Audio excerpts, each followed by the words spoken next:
लाओ 500 दे दो, मैं खोल के देता हूँ आप। अभी तो आपको 500 का नोट दिया। आपने 500 का नोट कहाँ दिया था मुझे? अरे यार कैसी बात कर रहे हो भाई साहब, इन भाई साहब के आने से पहले मैंने पर्स निकाल के दिया तो था। पैसे तो आपके हाथ में थे ना। कहाँ है हाथ में? ये देखो खाली हाथ है मेरा तो।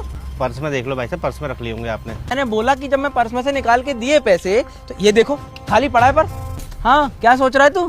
क्या तुझे मेरी बात पे यकीन नहीं है या फिर तेरे मन में बेईमाना आ चुका और तू झूठ बोल के मुझसे दोबारा पैसे ऐंठना चाहता है? ईमानदार आदमी हूँ मैं, आप आजू बाजू किसी से पूछ लो। अरे अभी तेरा गल्ला चेक करूंगा ना, इसमें मिल जाएगा 500 का नोट। तो बहुत सारे 500 के नोट रखे हुए हैं, सारे आप ही के हैं क्या? दुकान के हैं मेरे। देख रहे हो भाई साहब कैसे सरेआम झूठ बोल रहा है ये आदमी। भाई साहब मुझे क्या पता, मैं तो अभी अभी आया हूँ। अरे उनको बीच में क्यों ला रहे हो? मुझसे बात करो ना। चुपचाप मेरे पैसे दो और जाऊं मैं यहाँ से। चलो भाई साहब, अगर आपको मैं झूठा लग रहा हूँ ना तो पैसे ले जाओ। ये पैसे देके मुझ पे कोई एहसान नहीं करा है, मेरे ही पैसे थे तो बचे हुए वापस करेगा ही ना। और कुछ चाहिए आपको? अरे नहीं चाहिए कुछ भी तुझसे।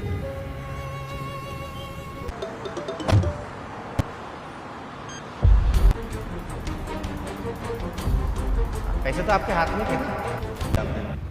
ठीक है, हाँ ठीक है ठीक है। क्या तुझे मेरी बात पे यकीन नहीं है या फिर तेरे मन में बेईमाना आ चुका और तू झूठ बोल के मुझसे दोबारा पैसे ऐंठना चाहता है? कुछ और चाहिए भाई साहब? ये 500 रुपये देने आया था, वो क्या ना कि गलती से मेरी जेब में ही रह गए थे।